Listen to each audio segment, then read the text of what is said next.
Merci. Donc, bonsoir à tous et à toutes. En premier, je tenais à remercier l'association de l'art urbain pour m'accueillir en fait ce soir et présenter mon projet de fin d'études. Donc, le pavillon mobile est implanté à Volvic. Donc, c'est une petite ville qu'on connaît tous pour son eau minérale et pour sa pierre noire volcanique qui est très reconnaissable. C'est une ville qui est située à proximité de Clermont-Ferrand, donc en Auvergne. Donc on a la plaine du Cessart où se trouve justement la première implantation du pavillon qui exprime très clairement la notion de ville muable. Donc on peut voir qu'on a une accumulation de bâtis assez disparates. On a des aménagements qui sont en couches successives et qui laissent apparaître justement Volvic comme une ville en constante mutation. Et donc la problématique centrale de mon projet, c'était justement de questionner sur une architecture possible qui serait itinérante et modulable, qui permettrait justement de répondre à la mutabilité rapide de Volvic. Donc on a le pavillon mobile qui se positionne entre les gradins existants et les anciennes pistes de course qui ont été retravaillées afin de créer justement de nouveaux cheminements entre le centre-bourg, le complexe sportif et la zone pavillonnaire. Donc en reprenant aussi ces aménagements qui sont déjà présents sur site, c'est un travail d'adaptation que j'ai justement essayé de faire afin d'affirmer en fait en quelque sorte ma volonté de faire avec l'existant et de faire avec peu. Donc on peut voir que le projet joue sur un plan en miroir, en coupe mais aussi en façade. Donc on peut voir ici que l'avant et l'arrière du bâtiment se répondent avec une symétrie. Et donc l'architecture s'oriente autant vers l'intérieur que vers l'extérieur du site. Donc le pavillon s'organise autour du clubhouse qui est un endroit en fait clé du programme. Donc on a aussi des espaces qui se positionnent en miroir depuis cet espace central qui est ouvert sur l'extérieur et qui justement en fait accueille aussi donc, des bureaux associatifs, des vestiaires et des sanitaires pour justement offrir aux personnes un pavillon des sports. Donc en plan, on peut voir que le calpinage rectangulaire des dalles planchers laisse apparaître justement les poutres, donc ce qui permet une orientation multiple du pavillon. Donc on retrouve ce principe au plafond avec des caissons qui sont nervurés et solidaires de la toiture, qui permet justement en fait, de cloisonner différemment les espaces selon les besoins et les usages, et selon aussi les différentes temporalités du bâtiment.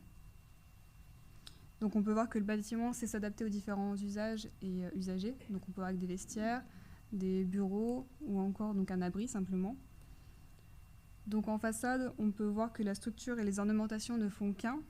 Donc le dessin du pavillon est affiné grâce à un jeu de poutres et à un assemblage de poteaux moisés qui laisse justement voir à travers justement le paysage. Et on a une toiture qui vient justement essayer de souligner l'horizontalité de la plateforme. Donc le pavillon étant itinérant, la question de la démontabilité et la facilité d'entretien s'est rapidement posée.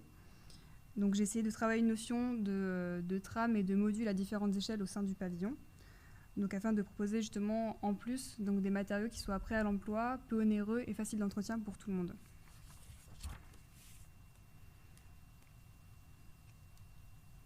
Donc pour continuer cette démarche de réduction des coûts, les poutres de plancher sont identiques à celles du plafond. On a des dalles de plancher qui sont de dimension standard, tout comme les panneaux qui sont justement en cloison, donc qui alternent entre le bois et le polycarbonate. On a des puits au niveau des fondations qui sont réutilisables selon les différents sites d'implantation. On a aussi des plaques de toiture en acier qui sont faciles d'entretien.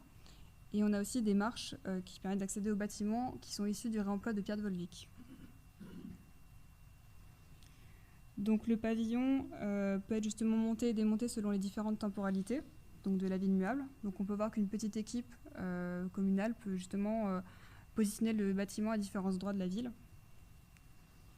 Le pavillon, lui, donc, adopte des tons neutres, ce qui facilite donc, son insertion dans les différents sites à Volvic, mais aussi son appropriation par les usagers.